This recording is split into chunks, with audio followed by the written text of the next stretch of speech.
दोस्तों कहते हैं कि जीवन की एक अंतिम यात्रा जो सभी के लिए अनिवार्य है, लेकिन सुनने में भी डर लगता है कि यदि वो यात्रा हमारी खुद की या हमारे किसी अपने की हो, चाहे कोई कितना ही अमीर गरीब, सभ्य असभ्य, बुद्धिमान या मंद बुद्धि ही क्यों ना हो, हम बच नहीं सकते इस यात्रा से। लेकिन क्या जानबूझकर अपने लिए अंतिम यात्रा बनाना या किसी के और के लिए बनाने में सहायक हो जाना, क्या ये सही हो सकता है? नमस्कार दोस्तों, पुण्यमी भारत की इस कोविड स्पेशल वीडियो में आपका स्वागत है।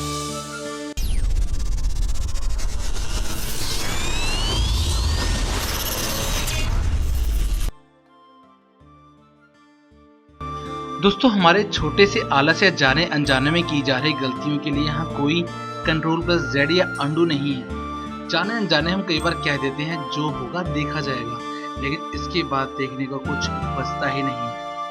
दोस्तों आज के इस भयानक दौर में अंतिम यात्रा में लोग अपने परिवार के मृत सदस्य को देख भी नहीं पा रहे हैं। यहाँ तक कि अंतिम विदाई में भी पता नहीं चलता कि ऊपर जाने वाला उनका परिचित या कोई और था।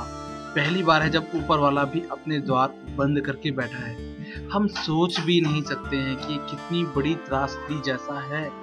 दोस्तों यह जीवन केवल हमारा ही नहीं है, इस पर बहुत सारे कर्तव्यों का वहन करने का भार है। आखिरकार हम इन कर्तव्यों से बच कैसे सकते हैं? आज की अस्पताल की स्थिति ऐसी है, जो एम्बुलेंस लेकर जा रही है, अस्पताल फुल होने के कारण एम्बुलेंस में इलाज किया जा रहा है। एक कब्रिस्तान में यदि जलाने की क्षमता 30 की है तो 50 बॉडी पंक्तियों में खड़ी हुई अग्नि के लिए तरस रही हैं। और दोस्तों बात करते हैं कोविड से ठीक हुए कुछ लोगों से और जानते हैं उनके कुछ विचार जो होते हैं हमारे थोड़े से मददगार। फ्रेंड्स, मैं आज आपके साथ कोरोना के बारे में कुछ बताना चाहूँगी। मैं अपना एक्सपीरियंस, मेरा अनुभव कैसा रहा पिछले दिनों कोरोना के साथ। बहुत बुरा था एक्सपीरियंस। ऐसा फील हो रहा था कि मतलब हमें कितनी बुरी बीमारी हो गई है, और वो बीमारी बिल्कुल मतलब घातक भी है। हालांकि मैंने बहुत ज़्यादा ही प्रिकॉशंस भी लिया, उसके बाद भी मुझे ये बीमारी लग गई। मैंने मास्क, कभी भी ऐसा नहीं हुआ कि मैं अगर बाहर निकली तो मैंने मास्क नहीं लगाया हो। जब कभी भी हमारे घर में बाहर से कोई सामान आता था तो हम उसे क्या करते थे, सैनिटाइज़ करते थे, धूप में रखते थे, जो हमने मतलब सुना और हमें जो गाइडलाइंस मिली थी फ्रेंड्स। ठीक है फ्रेंड्स, ये एक बहुत घातक बीमारी है। मैं यही आपसे कहना चाहूँगी कि इसे बिल्कुल बचाव रखें, ज़्यादा से ज़्यादा बाहर ना निकले, बिना मास्क के ना निकले। मेरा वज़न 118 किलो था। मुझे कोविड हुआ। मैं आईसीयू में वेंटिलेटर पे था। मैं ज़िंदगी जीने की या ज़िंदा रहने की सारी उम्मीदें खो चुका था। मेरे आसपास का माहौल इतना नेगेटिव था कि आईसीयू में 18 बेड थे, तो जो भी मेरे बगल वाले बेड पे आता वो मर जाता। उन सबको देख के मुझे बहुत ज़्यादा दुख होता और अपने आप पर बहुत तरस आता कि मैं अब कैसे वापस जा पाऊँगा। मेरा 2 साल का बच्चा, मैं उस तक कैसे वापस पहुँचूँगा। फिर एक दिन अचानक से रात को एहसास हुआ कि क्या कोरोना का इलाज कोई है, तो मैं किसके भरोसे हूँ। उस समय पर कोई दवाई या कोई वैक्सीन नहीं थी, और जो भी दवाई दी जा रही थी वो कारगर थी, लेकिन उससे इतना फ़र्क नहीं पड़ रहा था। तो मैंने एक्सरसाइजेस करना शुरू किया।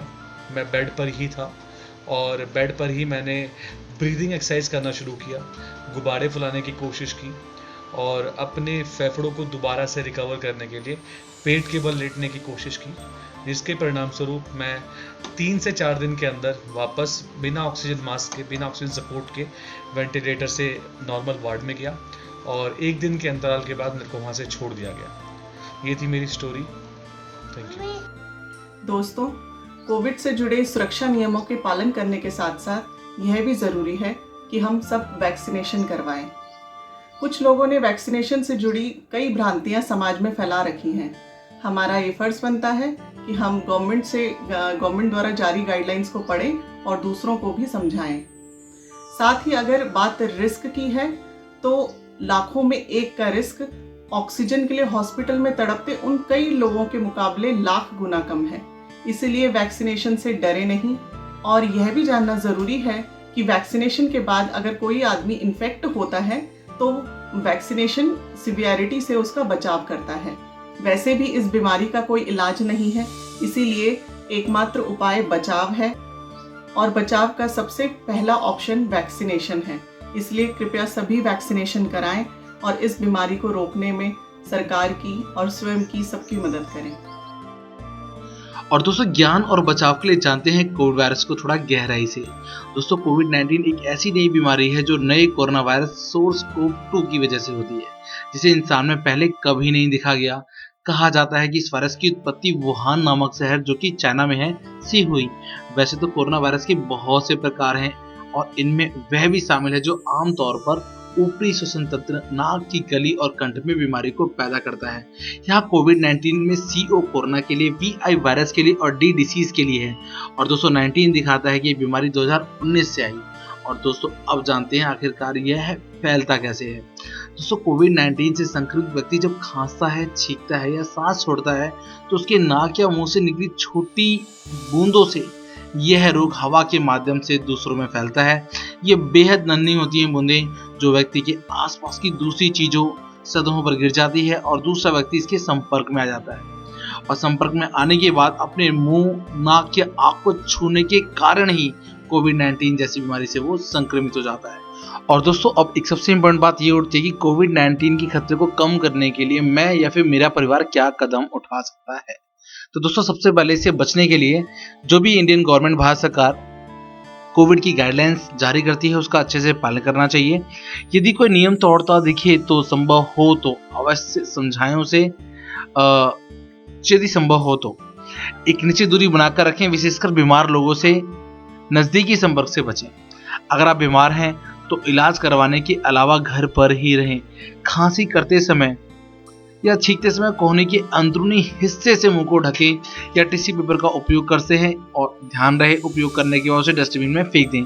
इसके बाद अपने हाथ अवश्य धोएं। समय अंतराल पर कुछ समय के बाद किसी भी चीज को छूने के बाद अपने हाथ को साबुन और पानी से अच्छी तरीके से धोएं, कम से कम 20 सेकंड तक धोएं।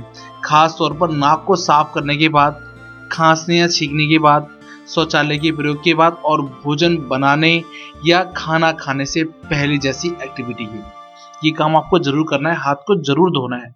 यदि किसी समय साबुन और पानी आपको उपलब्ध नहीं हो पाता है, बाहर जाते हैं तो फिर आप अल्कोहल आधारित किसी सैनिटाइजर का उपयोग कर सकते हैं। ध्यान रहे इसमें 75% अल्कोहल वाला ही सैनिटाइजर आप उपयोग करें। और हाँ, जिन सतहों को लोग बार बार छूते हैं उनको साफ और कीटाणु मुक्त अवश्य करें, जैसे कि आपका फोन, इलेक्ट्रॉनिक सामान, टेबल, काउंटर, बिजली उपकरणों के स्विच, दरवाजे, हैंडल या फिर आप चलते फिरते कहीं भी कोई आपको ऐसी चीज दिखाई देती है जिसपे औरों के हाथ भी लगते हैं तो आप जरूर, अगर वो आपके टच में ज्यादा रहती है चीज तो अवश्य उसे कीटाणु रहित बनाएं ताकि, और उसके बाद ही आप उपयोग करें और उसके बावजूद भी आप हाथ को धोते रहें टाइम टू टाइम। दोस्तों सामान्य तौर पर कोविड-19 को किसी सतह पर लंबे समय तक जीवित रहना मुश्किल होता है, इसलिए खाने पीने की चीजों या ऐसे पैकेट जिन्हें कई दिन रूम तापमान या फिर नियंत्रित तापमान या जमा देने वाली जो फ्रिज कर देती हैं चीजों को ऐसे तापमान पर रखा जाए तो उनमें कोविड-19 होने का खतरा बहुत कम है। और दोस्तों जिन लोगों के वायरस के संपर्क में आने का डर है उन्हें 14 डेज के लिए अलग रहना जरूरी होता है। इस अवधि के दौरान वे अलग नहीं रहे तो बीमारी को दूसरों में भी फैला सकते हैं। क्वारंटाइन की अवधि के बाद भी ऐसा हो सकता है कि कोई कोविड रिपोर्ट में फिर से पॉजिटिव आ जाए, लेकिन इससे बीमारी के फैलाने का डर नहीं होता। किंतु फिर भी पुण्यभूमि भारत आपको सतर्क रहने का अपील करता है।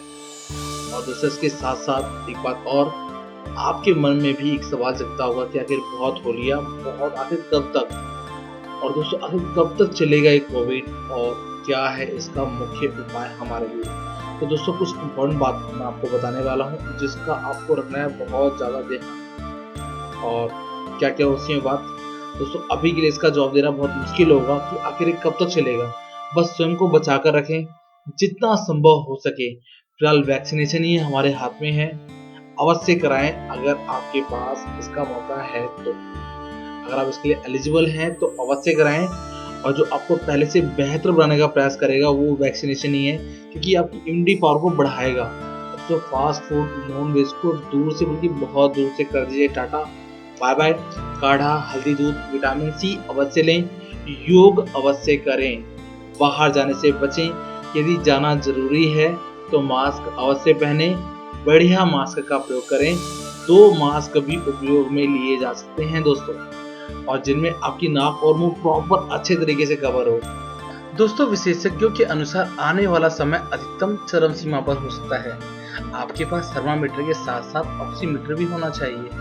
हो सकता है आपने अभी तक ना लिया हो, क्योंकि आने वाला पीक सीजन में बहुत ज़्यादा महंगा होता है, फिर भी आपको खरीदना पड़ सकता है। इससे सैचुरेटेड पल्स ऑक्सीजन जो कि SpO2 होता है, और इसके साथ साथ पल्स रेट हार्ट बीट भी नापी जा सकती है। जिस हाथ से हम ज़्यादा काम करते हैं उस हाथ की इंडेक्स फिंगर से इसे यूज़ करना चाहिए।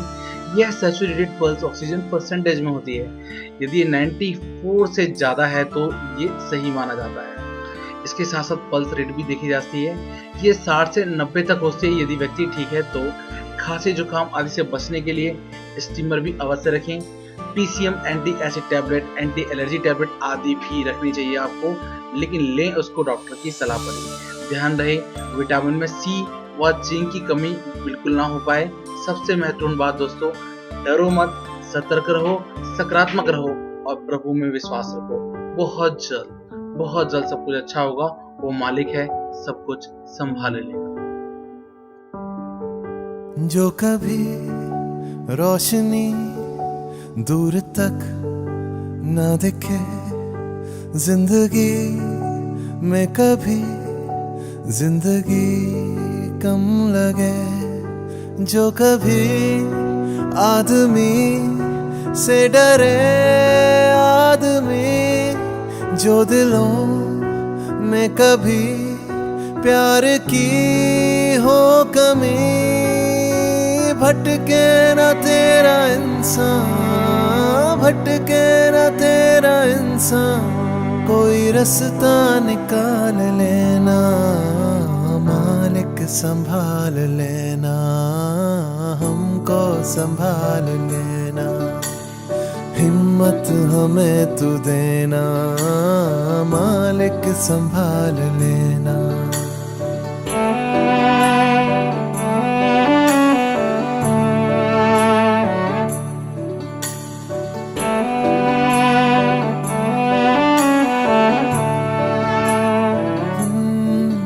मेहनतों पे जिए भागे और दौड़े हम, जिंदा है जब तक जीना ना छोड़े हम, और कभी जो लगे रौनकें खो गई, भेजना पेड़ों पे पत्तियां तू नहीं, सुनसान डालियों पे, सुनसान डालियों पे परिंदे उतार देना, मालिक संभाल लेना, हमको संभाल लेना, हिम्मत हमें तू देना, मालिक संभाल लेना, मालिक संभाल लेना,